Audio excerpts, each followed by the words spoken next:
อมาเวิร์กช็อปนะครับแล้วก็มีใครจัดเจอที่ครับใครจัดเจอที่เป็นโน้ตสิงคโปร์นะครับแล้วก็เก่งมากเล่นได้ทั้งเป็นโน้ตเล่นได้ทั้งร้องเพลงร้องเพลงก็ได้นะครับแล้วก็เราดูโครงการเล่นกับนักดนตรีที่มีชื่อเสียงระดับตำนานมากมายเลยครับทั่วเลยครับที่มา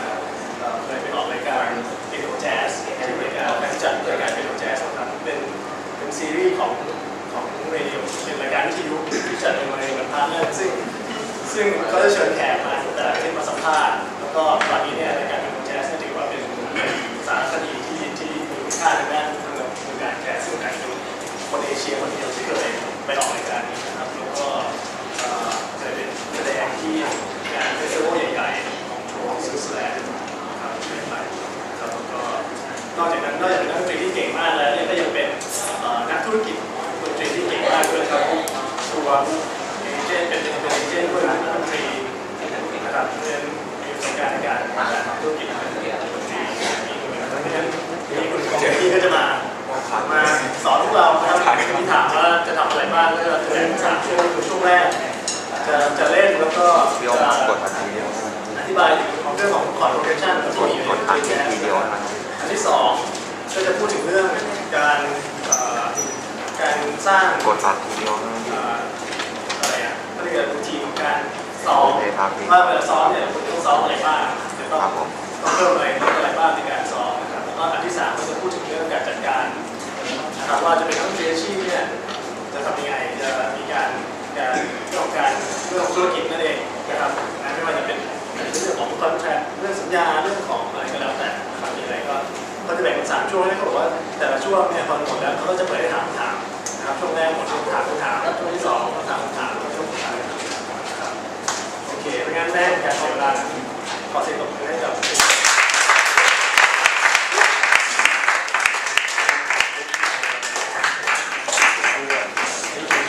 Right, so maybe before I talk, I'll just play something for you.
5 and the B section in 4. And it's kind of fun to go between the two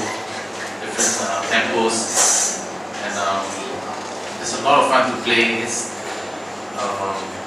odd time also. I like to play odd time and to try and make it feel like it's not odd time.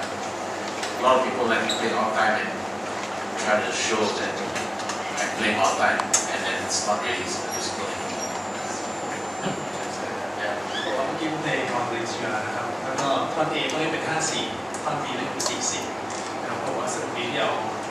ทางซิงเกิล2อันแต่ละอันมาบวกกันนะครับแล้วก็เขาบอกว่าจะเล่นอะไรที่เป็นออนทาร์ก็คือที่เป็น5/4 7/4ตรงนี้นะครับให้เล่นแล้วให้มันปรับกันไม่ใช่ออนทาร์เพราะว่าบางคนเนี่ยเอาออนทาร์มาเล่นแล้วก็เล่นแล้วคือเพื่อจะโชว์ว่าตัวเองเล่นได้แล้วก็สุดท้ายมันก็ฟังไม่ร้องอีกต่อไปนะครับ So actually, here in Thailand, actually the level of music education and jazz education for this part of the world is, I think, of international standard. And we've got some great teachers that teach you all the theory and the practical application of the theory. So today, although I will talk a little bit about some of my approach towards actual playing, it might be more useful to share my life as a musician, my career, my attitude towards being a professional musician, as well as some aspects of how to make a living and how to be also have mindfulness about the business of music. ว่าวันนี้ในเมืองไทยนะครับมาตรฐานการเรียนการสอนวิทยาศาสตร์ก็เทียบเท่ากับระดับสากลนะครับมีอาจารย์ที่เก่งแล้วก็มีหลักสูตรที่ดีนี่เขาบอกว่าในวันนี้เขาก็เลยอยากจะพูดถึงการเป็นนักดนตรีแจ๊สอาชีพนะครับว่าทำยังไงจะมีชีวิตอยู่ได้ในฐานะโดยการเป็นนักดนตรีแจ๊สนะครับพูดถึงเรื่องของความคิดต่างๆเขานะครับทัศนคติแล้วก็เรื่องของธุรกิจของดนตรีแจ๊สนะครับ So firstly, I like to. I'm sure many of you already realize it, but some of you may not realize really how fortunate it is to live in a country like Thailand, where you have at least 4 universities, if not more, that have a very comprehensive jazz education program with very qualified teachers. There's almost nothing like this in Malaysia. In Singapore, there's only one college with jazz studies, and Indonesia also a couple, and not with the kind of depth and breadth that you have over here. So I must ask you all not to take that for granted. ก็บอกว่าพวกเราอาจจะไม่รู้นะครับว่าตัวเองโชคดีขนาดไหนที่อยู่ที่เมืองไทยนะครับที่กรุงเทพเนี่ยมีมหาวิทยาลัยที่สอนดนตรีแจ๊สถึง4 ที่นะครับเขาบอกที่มาเลเซียเนี่ยมีแค่ที่เดียวที่สิงคโปร์มีที่เดียวเหมือนกันไม่แน่ใจแล้วก็ที่อินโดนีเซียรู้สึกมี2 ที่นะครับแล้วก็ไม่ได้เข้มข้นที่เราเรียนนะครับแต่ผมบอกว่าขอให้อย่าอะไรกันเสียโอกาสก็อย่าให้เสียโอกาสอย่าต้องถามต่อไปคืออย่ามองข้ามในส่วนความโชคดีของนี้ไปอย่าละเลยว่าตัวเองมีโอกาสที่ดีแล้วนะครับอย่ามองข้ามนี้ไปถ้ามีโอกาส So I will tell a little bit about my history, how I started. So my father was actually a policeman, but he used to moonlight or illegally work part-time as a jazz guitarist and Hawaiian guitarist. And he used to have jam sessions at home quite often, at our home. And I used to, love to play toy pianos. And one time my dad, he had a Fafisa organ. In the old days there was an organ called a Fafisa organ. And during one of the break times, I jumped on the organ when I was 5 years old, and I started to play with 2 hands. Not difficult something, but and then my father's friend said, "You better sell this organ and buy a piano and get your son to have lessons." ก็ก่อนที่จะเข้าแต่ก่อนเนี่ยก็พ่อเป็นตำรวจแล้วก็เล่นกีตาร์ซาซานะครับเล่นกีตาร์เป็นคือเช่นตอนคืนนั่นแหละแต่ว่าเป็นงานอาชีพเสริม แล้วก็มีแจกเซสชั่นที่บ้านเพื่อนๆคุณพ่อก็จะมาแจกที่บ้านแล้วพอเขาเลิกแจกเนี่ยก็เจอที่จะขึ้นไปเล่นกับเขาแกเป็นน้องแกง่ายๆครับเสร็จแล้วเพื่อนคุณพ่อคนหนึ่งบอกว่างั้นขายเอาแกแล้วซื้อเป็นน้องให้ลูกเล่นดีกว่า So I started classical piano lessons and at the age of 6.5, and studied all the Royal School of Music, grade 1 to grade 8 kind of stuff. And at first, when I started my lessons, I really loved it. I loved it a lot. And until I was about 9 years old, I got kind of bored. And at that time, my father was no longer a policeman. Now he was working as a manager for selling construction equipment in Sabah, in East Malaysia. And at that point, I was getting really tired and bored with my music. And in fact, I was so bored and I didn't want to practice. I was learning how to use the sustain pedal at the time, that I went outside to my father's motorcycle and I started the motorcycle engine until it was really hot, right? And when the engine was really hot, I took my leg and I burned my leg on the engine, and I went into the house crying to my mother and said, I cannot practice, I can't practice. เขาบอกว่าเขาก็เรียนโนคลาสสิกก่อนนะครับแล้วก็เรียนอยู่ประมาณ4 ปีจนถึงอายุ9 ขวบแล้วก็เรียนแต่เลยปกติเขาบอกว่าตอนนั้นคุณพ่อเขาเนี่ยไม่เป็นตำรวจแล้วก็ขายทำอาชีพขายวัสดุก่อสร้างเนี่ยนะครับตอนอายุ9 ขวบเนี่ยก็แกก็เบื่อแล้วที่เรียนดนตรีคลาสสิกเบื่อขนาดที่ว่าไม่อยากซ้อมแล้วก็เขาก็เลยไปสตาร์ทรถมอเตอร์ไซค์พ่อแล้วร้องให้เครื่องมันร้องสุดๆเลยแล้วก็เอาขาไปแนบแล้วท่อไอเสียให้มันเป็นแผลแล้วจะมาบอกแม่ว่าซ้อมไม่ได้แล้วเหยียบแพดโลไม่ได้ขาเลย